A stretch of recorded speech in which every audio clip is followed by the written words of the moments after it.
Okay, so some amenities that are at Freedom's Landing. You can scan this QR code to look at our housing website for Freedom's Landing to look at more. There are photos and virtual video walkthroughs of different types of spaces. But we do have a clubhouse that has a pool table, a ping pong table. It has an Xbox and some Xbox games. The clubhouse has a gym, which a lot of residents really do enjoy using. The clubhouse is open during the weekdays from 10 a.m. to 10 p.m. So anytime the clubhouse is open, then those amenities will be able to be accessed, including the pool. We do have a swimming pool. There's no diving board or true deep end, but it is really cool to relax at and spend some time out in the sun. There are 3 buildings that surround the pool. It's building 2, building 16, and building 17. So those are the buildings that have direct access to the pool, and the rest are still within walking distance, so do not worry. So we've got different types of bedrooms in Freedom's Landings. We've got 2-bedroom apartments, 3-bedroom apartments, and 4-bedroom apartments. They are all private rooms, but you may share common spaces. So like I said, we don't have any single apartments. So you will definitely be sharing any common spaces ranging from a bathroom to a kitchen, laundry, things like that. So kitchen appliances that come in the apartments are a refrigerator, a microwave, a stove, oven, and dishwasher. There is laundry in every unit in Freedom's Landing. As part of the safety and security that I mentioned before, we do have panic buttons in every unit. And what the panic button does is once you hit it, it communicates to University Police that you need assistance. So that is not to be taken lightly. That is definitely something serious. And unfortunately, touching it as part of a prank or like a joking matter could lead to violations and further educational conversations. We do have in Freedom's Landing a basketball court as well as a volleyball court. The basketball court is surrounded by a fence, and the volleyball court is actually free and it has sand on it. It's pretty cool. All right, so we do have some approved items for Freedom's Landing. This list contains pre-approved items for all residence halls, including a clothing steamer, an iron with an automatic shutoff, a coffee pot with an automatic shutoff, holiday decorations, and with holiday decorations, you know, the Christmas tree lights that some people like to put together, we call that daisy chaining. You can only put 2 together, and if you put more than 2 together, that does become a housing violation. And we don't want to see, it is a housing violation because it is actually a safety concern. It's a fire safety concern, so it could cause a fire, and we don't want to see that in your halls. So they do need to be UL approved, and they also are not allowed onto the porches or balconies. So another pre-approved item is a toaster, a power strip with a surge protector, 1 per resident and 1 per bedroom, and 1 per living room. Again, must be UL approved. And then window treatments, you are allowed to have them, but please make sure the label says that they are fire or flame retardant. Okay, so approved items for FL. So these are some things that some other halls may not have approved, but we have them approved for Freedom's Landing. We've got an air fryer, an electric griddle, George Foreman type grill, panini press, quesadilla maker, rice cooker, slow cookers or crock pots, toaster oven, and waffle iron.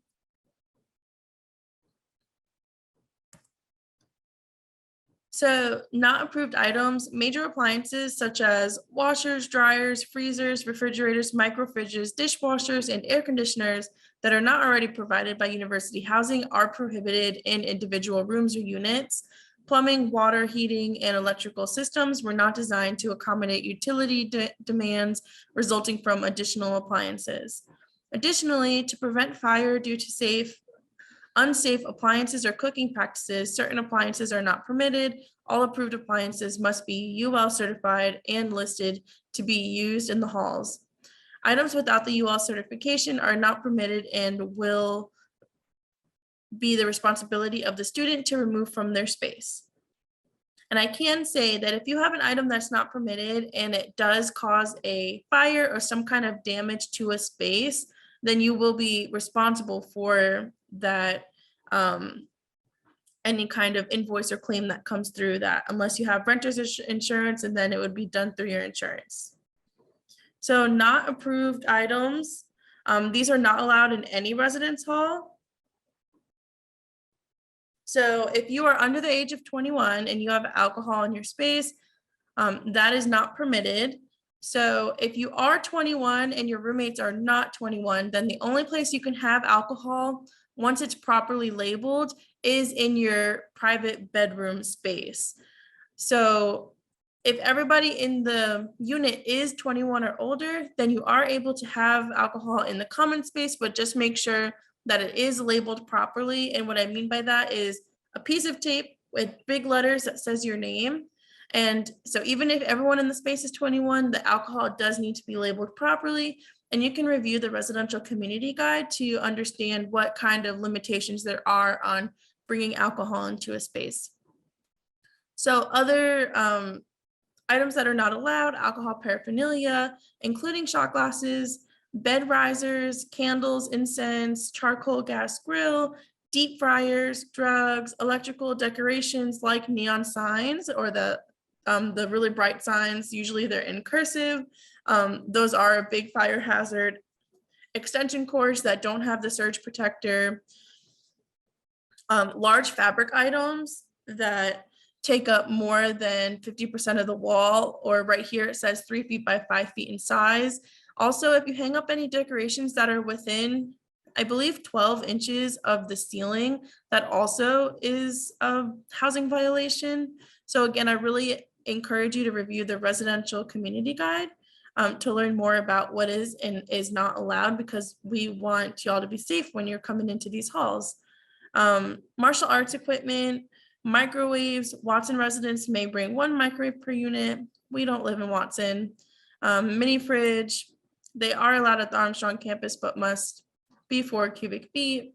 So pets, unless you have a Student Accessibility Resource Center approval, AKA SARC approval, for an emotional support animal or a service animal, but that does have to go through the proper channels.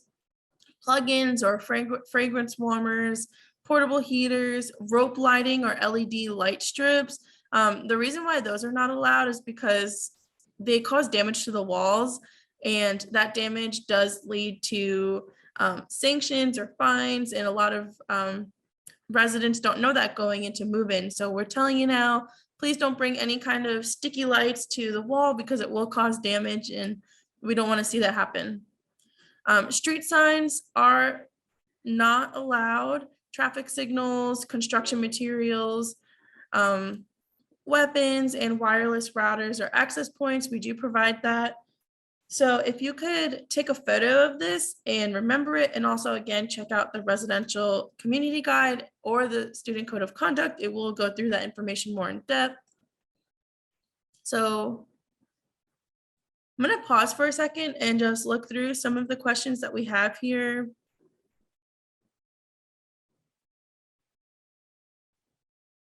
The rooms do have Ethernet ports. I saw somebody ask that. You can use the LED, like the Christmas lights, just not the ones that stick to the wall. Mini fridges are not approved. But if you do need SARC accommodations, you're able to go to the Student Accessibility Resource Center. An example of a reason why somebody may get approved for a mini fridge in their space is for medical reasons. If you have medicine that needs to be refrigerated, you can have a fridge. It comes in your space. The refrigerator comes in your space. It's a large fridge with a freezer and a big space for groceries. This PowerPoint, once we complete, will be on the housing website.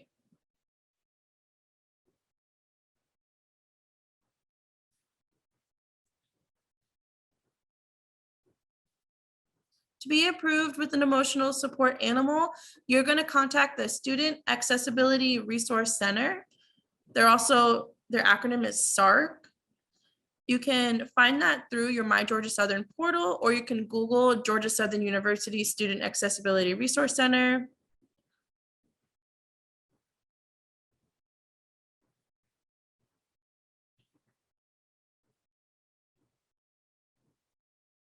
Okay. I am gonna continue through and we'll go back to the questions at the end. I just wanted to do a quick halfway point, see where we were at. These are good questions. Thank you for asking them. So room decoration policies.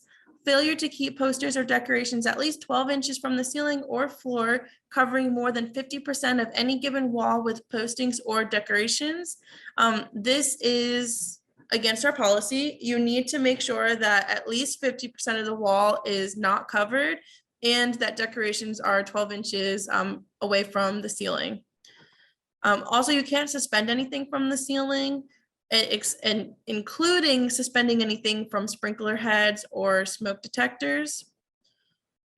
You can't put anything up on the ceiling and keep it there permanently.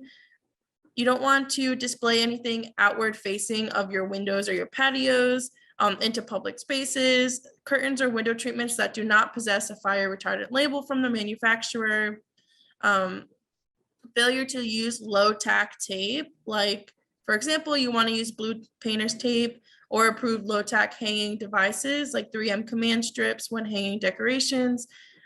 You want to use these again because you don't want to cause any kind of wall damage.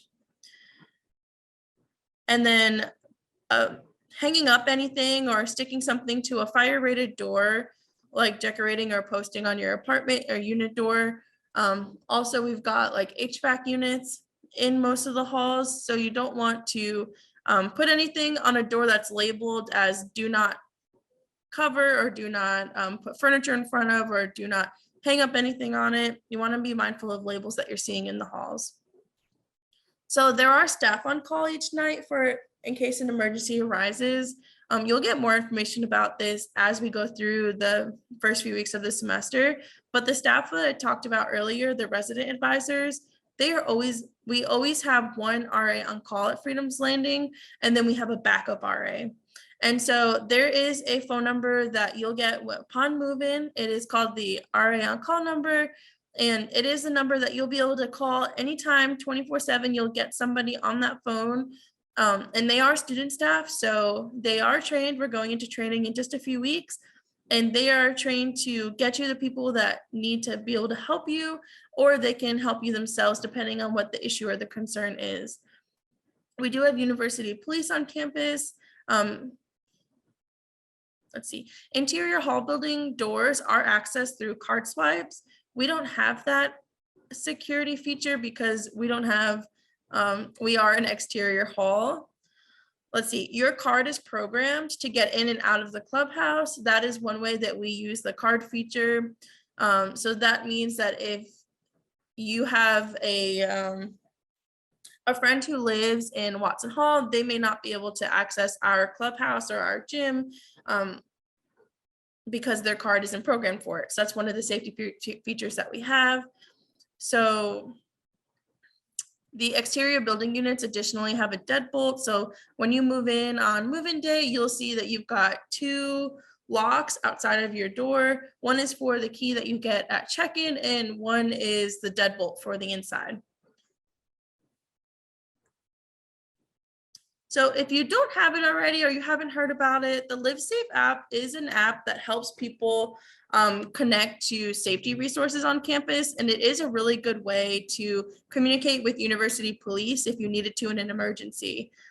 So as shown here in this image, you can see that there's emergency options, there's a safety map, safety escorts. There is truly a lot of really good and safe resources on this app, and I highly suggest that you download it before move-in. There also is a feature where if you are in any type of danger, you're able to hit a button, and the button will alert university police and automatically start like GPS tracking so they know to come and find you at your location. So I do suggest it. Okay, so Operation Move-In is August 5th and 6th on both campuses by time slot. You should have received an email by now. asking you to sign up for a time slot. We are asking that you honor these time slots that you sign up for, and the 20-minute time frame is truly for you to check in. On the Statesboro campus, the check-in is at the RAC, the Recreation Activity Center, and that is happening on August 5th. So once you sign up, and then you'll get a follow-up email and a confirmation explaining where exactly to go, what your hall is, and what your room number is. If you are part of the Panhellenic primary recruitment, an athletic team, or a marching band, then you would have already been prompted to follow instructions for an early arrival or an early move-in. If you are not part of any of those groups, then you are not approved for an early arrival or an early move-in. So Freedom's Landing move-in specifics. We have, I've included some bullet points here to help kind of explain to you a little bit what's going to happen after you check in at the RAC. So after you receive your key at the RAC, you go to Freedom's Landing through Linear Drive. So the physical address to Freedom's Landing is 211 Linear Drive, and you enter where the gates to the complex are, the front of the complex. So the buildings are shaped like a snake. So for example, when you pull into Freedom's Landing, on the first building on the left will be building 1. And then when you keep driving, you will see building 2, 3, 4, 5. Like if you go around the outskirts of the building and kind of snake and loop in. So if you are building 17, that is actually going to be the first building on the right because it snakes through all the way to the other side. If you have any questions on move-in day, when you arrive, you can always pull into the clubhouse. It is the very first building when you pull in. You'll see it. It looks different than the actual apartment buildings, and there will be staff there. There will be resident advisors also throughout the halls, throughout the complex on move-in day. So if you have any questions, you can put them in the Q&A.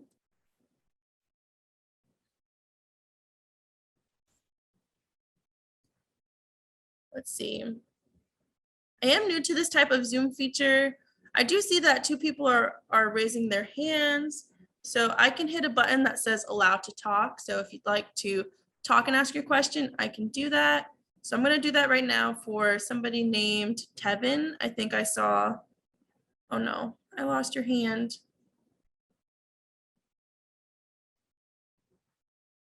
Okay, the hand raising feature is going away pretty quick.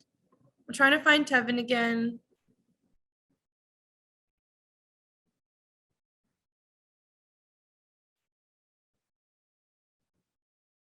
Okay, I cannot find. This is not working.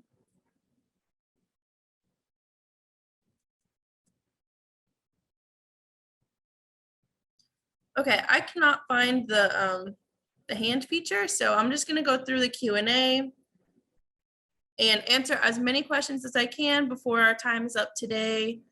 So I'm going back to the top. I'm not going to answer through text. I am going to answer verbally. So back to the top. I'll actually start from the bottom so we don't repeat questions. Okay, so for move-in day, I have a smaller car that doesn't hold all my things.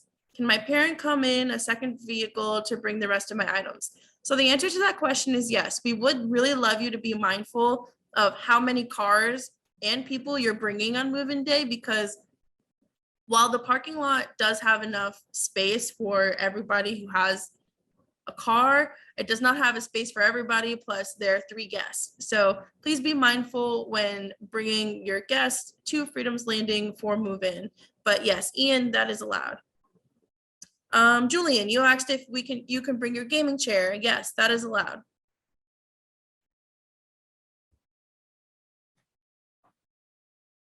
What other lights would you suggest other than LED lights? So I would suggest the lights that were that I explained earlier, the Christmas lights, because you can connect 2 Christmas lights together and you can hang this up via command strip or whatever minimal damage hanging feature you determine to use. Just not the ones that actually all are the flat ones that stick to the wall. They cause too much damage and you don't want that bill. Can you moving in on Sunday? Yes, you can move in on Sunday. Primary move-in is August 5th. That's when you'll get the most access to housing staff and resources. Can your parents park in the parking lot to come get you when school starts? I'm not sure I understand that question.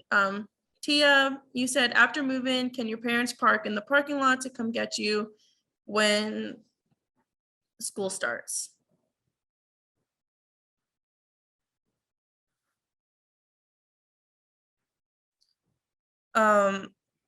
Anonymous said, how do we know what building we are in when looking at our room assignment? How do we read the room assignment? So that's a really great question. So if you are in Freedom's Landing 112, that means you're in building 1. The first 2 numbers, so 01, indicate the building number. And the next number indicates the floor, and the following number is the sort of like apartment number. Okay, do you still go to the rack first regardless if you move in on Sunday? So I would just make sure, Anthony, you asked that, that's a great question. I would make sure that you follow any instructions that you get through the housing portal about move-in instructions. So if you sign up for a time slot, then that will always be going to the rack. If you don't sign up for a time slot and you come move in after the 5th and the 6th, then you'll be checking in at the clubhouse. Where do I find my roommates on My Georgia Southern? Because I forgot them. That should be, Blake, that should be in your email. At some point, someone should have emailed you about your roommates and who you were living with. It could be in your housing portal.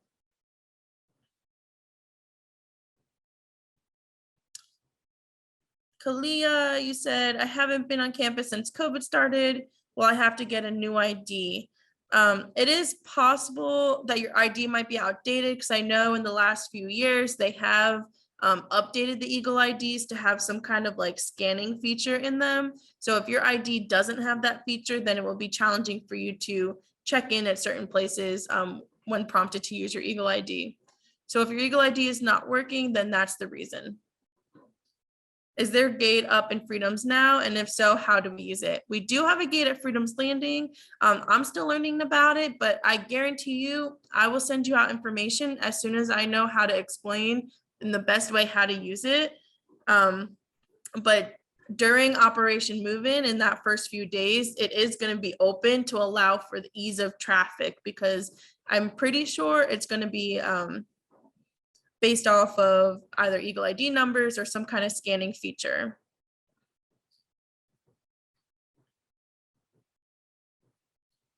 Okay. The pool is open on the weekends as well. Any of our complex amenities are open as long as the clubhouse is open.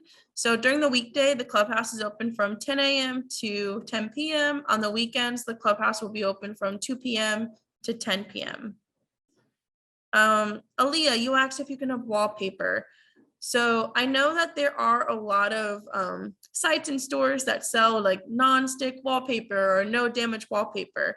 What I can tell you is that you can't cover your wall for more than 50%, and you can't hang anything up on the wall within 12 inches of your ceiling. So if you, and you also can't damage your wall. So I hope that helps to answer your questions. Those are just some common violations that we get.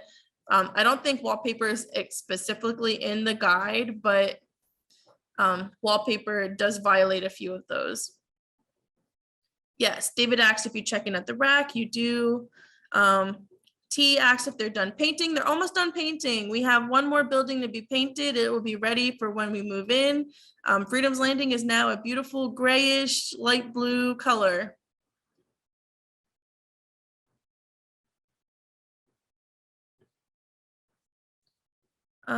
If you move in on Saturday, do we go to the clubhouse instead? Yes, so after August 5th, if you sign up for a time slot, that website will prompt you when the time slots are available. If there are no time slots available, also, if you sign up, if you're trying to move in on Saturday, Sunday, Monday, then you will go to the clubhouse instead.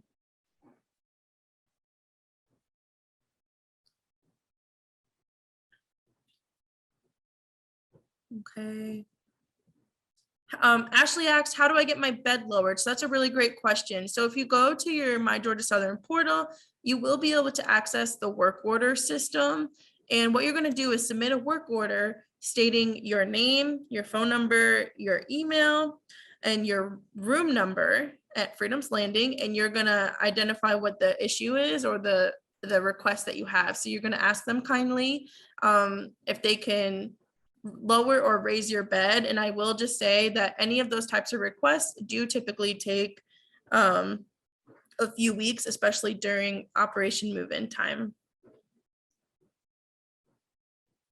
So Anonymous asked about diabetes and insulin that needs to be refrigerated. And if there's a form to fill out to get a mini fridge. Yes, there are forms to fill out to get a mini fridge. Anonymous, please reach out to the Student Accessibility Resource Center, also known as SARC, and they will be able to best direct you to the resources you need to complete that. David, you can have an extension cord. It just has to have a surge protector on it. How hard is it to get an Ethernet cable? I tried last year and it was difficult. Ariana, I'm not sure what you mean by that. So to get an Ethernet cable, you can either request one through IT services. You can put in a My Help ticket, or you can purchase one at the local technology store. Victoria, yes, you can have curtains. Just keep in mind that you cannot damage the halls.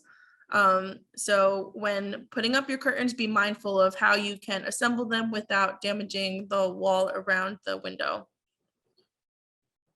TJ, you are able to bring a tall floor lamp. Anonymous asks, what kind of locks do the doors have? So there's a key lock and then there's a deadbolt lock. Also, the bedrooms do have a lock.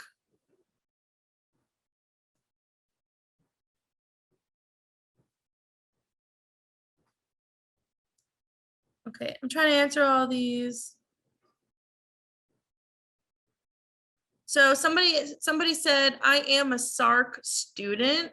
Is there any way the bed can already be let down when I get there? Yes. So if you email housing@georgiasouthern.edu, or if you talk to whoever your contact person has been at SARC to get that approval, they will help you coordinate with housing to get your bed lowered prior to your arrival. ROTC has an early move-in. Okay. As long as you've been notified and you know the proper process to move in, that's what's important.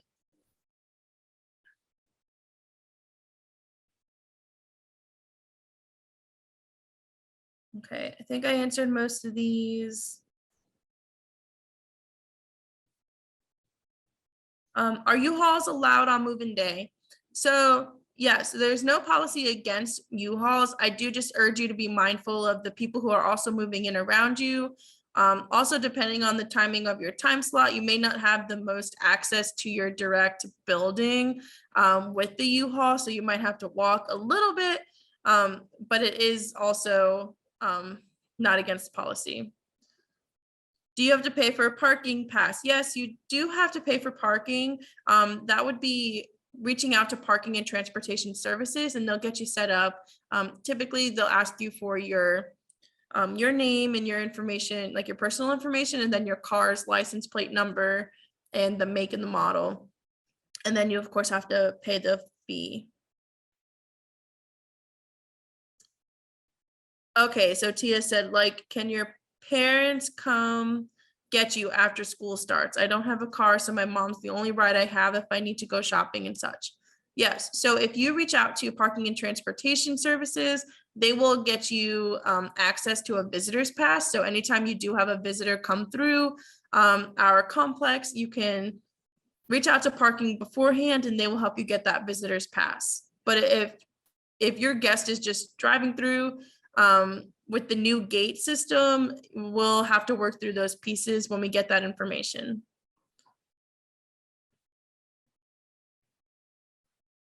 Okay, so for move-in day, for me will be on August 6th. Will there be enough people to help me move my stuff? I'm supposed to have another person help me, but I'm not completely sure yet.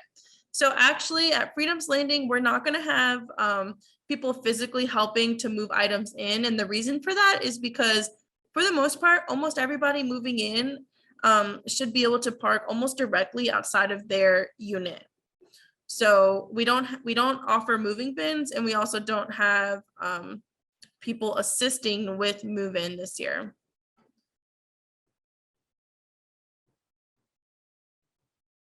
Okay, so somebody said, does the parking permit for Freedom's Landing allow me to park in other places like a parking lot on campus? That's a really great question, and the answer to that is actually no. When you get your parking pass, you can ask Parking and Transportation Services for a map that identifies where you're able to park. Unless you get a student-specific parking, and there are student parking lots on campus, those are the only designated spaces you can park. So you have to pay attention to which parking pass you get. Somebody asked about guests. That's a really great question. So you can also find more information about everything that I'm talking about in the residential community guide and the student code of conduct, which I highly encourage you to read. But yes, this information is in there. Guests. So you are allowed to have guests. This year we don't have a guest policy, but sorry, let me back up. We have a guest policy, but that policy is that guests can't stay no longer than 3 consecutive nights, and they can't stay for, I think, 14 or 15 nights throughout the whole semester. But as of right now, there's no check-in procedure for guests. But what we do have is the gate this year. So that is something that's brand new, so that we're going to have to navigate that together. So while everyone is allowed to have a guest in Freedom's Landing, they will have to always be accompanied with a resident of Freedom's Landing to actually enter with their vehicle. Somebody said, how far away is campus from FL? Walking distance, bus available? We do have a shuttle service, and there is a shuttle that's available with like a 2-minute walk. There's a shuttle stop available within 2 minutes of Freedom's Landing. So you do have access to that. And I'd say to get from Freedom's Landing to the dining hall is maybe like a 15-20 minute walk. And then dining hall is pretty central to the rest of like the academic side of campus.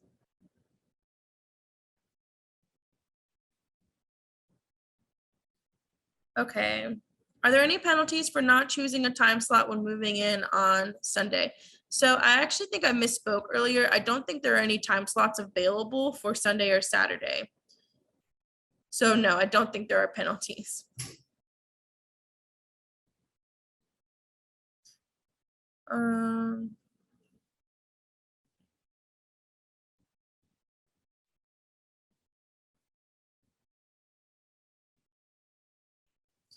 Somebody asked if they will be able to move in even if their ID is outdated. So the answer to that is yes, because Freedom's Landing is an external complex. You don't really need it to be able to navigate through Freedom's Landing. But I do suggest that you get your Eagle ID updated as soon as possible. Eagle Card services will be open from 8 a.m. to 5 p.m. throughout all of move-in weekend.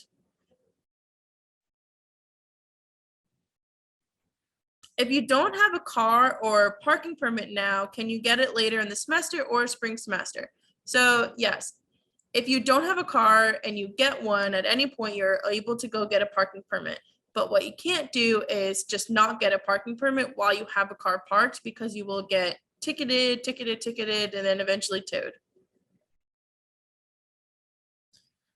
So your Eagle ID will update for the complex that you're staying at.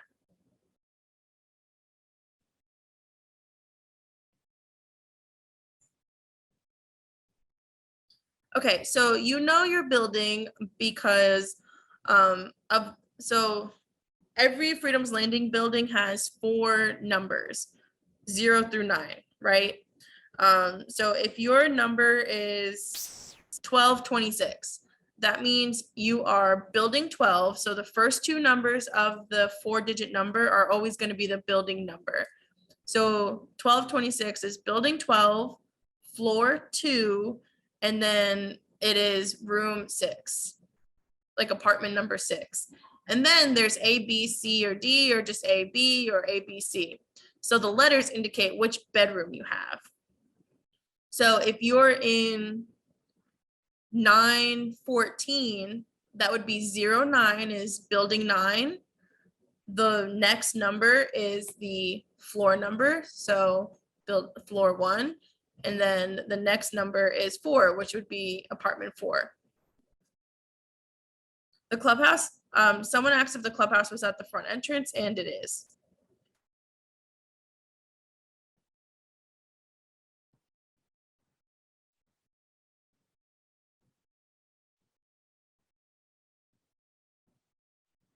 Orientation is scheduled for August 4th and 5th, but I'm not scheduled to move in until the 5th. So do I have to sleep somewhere off campus on the night of the 4th? Hey, Paul, that's a really great question. I actually don't work with orientation, so I'm not sure about that. I do know that if your time slot is for the 5th, then you're moving in on the 5th. So you wouldn't be able to move in that early day. Blake asked a really great question, asked if the walls are thin. It really does depend on who you ask, but I can tell you that we do have policies in place to really help residents coexist and build that community. So we're living in apartments, right? So you've got somebody who's next to you, and you got someone who's above you and below you. So you are going to hear noises. That's natural. You're going to hear pipes. You're going to hear people walking around. You're going to hear people talking. You're going to hear people playing music. So Blake brings up a really good question. It's really about living in a community and understanding how to advocate for yourself and also communicate with others. It also requires a good bit of empathy and understanding. How do we put up curtains without damaging the walls? So that I'm not sure at the top of my head how to do that, but I do know that there are products you can get. I have known people to get those shower curtains that kind of, they have like the springboard in them. So Anonymous asked about control of the air conditioning. Some units have been getting new ones. So the air conditioning units are, some of them have like limited controls. Let's see. How do we get parking passes for Freedom's Landing? So you're going to go to Parking and Transportation Services. You do have to pay for a parking pass, and that's okay.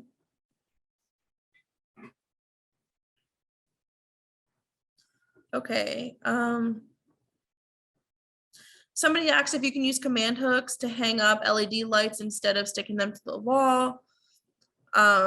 That is a really good idea, but I will say that the LED lights are a prohibited item. So if somebody during like a health and safety inspection or a housing staff member did see that, because it is a prohibited item already in our community guide, it would still be a violation.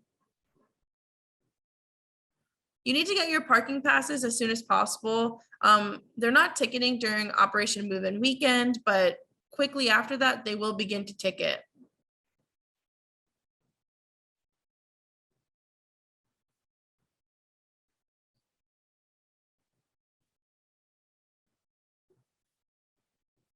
Somebody asked about the mini fridges. So it is against our residential community guide. It's not it is a prohibited item, so you cannot have mini fridges.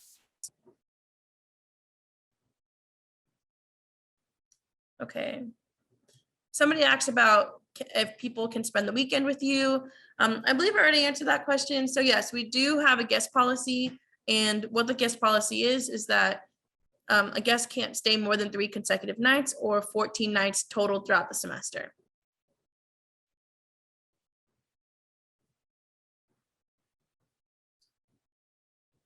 Okay, so will FL residents not be able to walk to the rack for bus services this year since they're working in that area?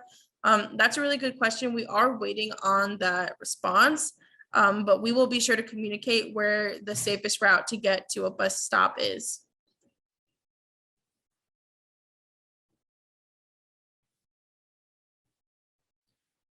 Okay. think we are getting to the end of the questions. Somebody asked how many floors are in each building. There are 3 floors per building.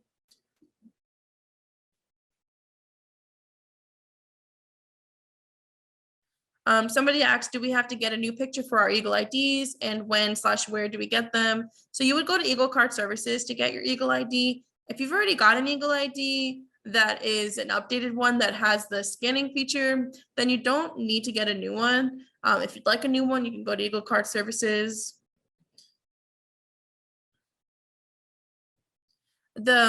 Somebody asked about air conditioning in the apartment. So it is not a window air conditioner. It's actually an HVAC system, and it's centralized air for that apartment.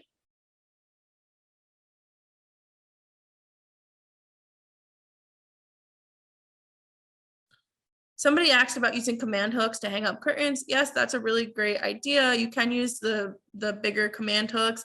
I would just be cautious about sometimes when you leave command hooks on the wall for too long, let's say, for example, the length of an academic year, they can do damage. So I would suggest replacing the command hooks once every few months, or maybe at that December break mark. Somebody asked when they'll know who their RA is. Their RA will be around during Operation Move In. You'll be getting communication about who your resident advisor is. So stay tuned for that. Somebody asked about where to find this presentation after the Zoom session. So this video and presentation will be uploaded to the housing website at Georgiasouthern.edu.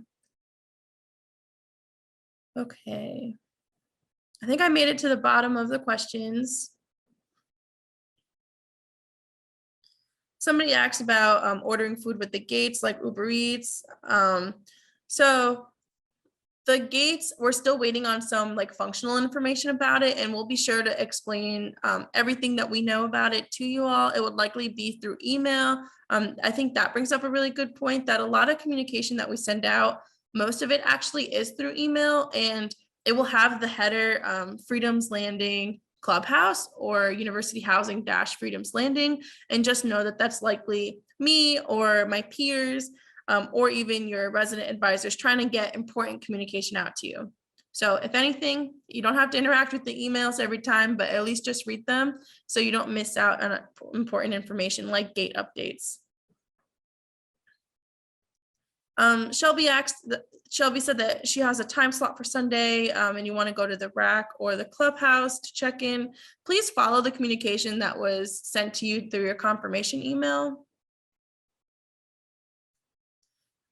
Camelia asked if you have a temporary car tag and you're waiting on your car tag to come in, you can talk to Parking and Transportation Services and let them know. And then when you get your updated car tag, you'll just update your parking permit.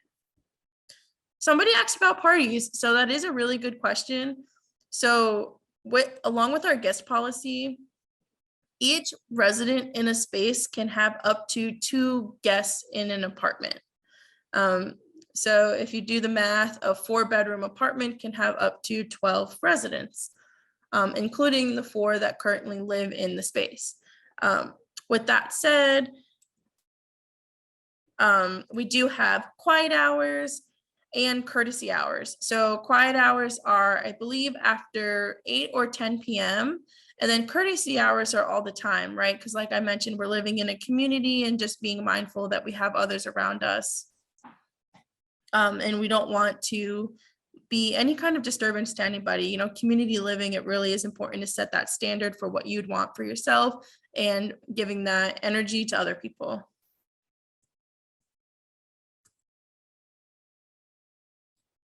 Okay, so that is about all the time that we have today.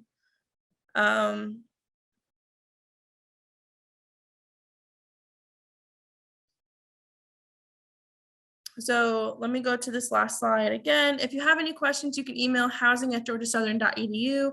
We are really excited to have you all moving in just a few weeks. Please reach out if you have any questions. Like I said, we are getting a lot of emails right now, so we'll try to get back to you as soon as possible. Thank you all for participating, and I really enjoyed using this time to answer some of your questions. I hope I was helpful. Bye.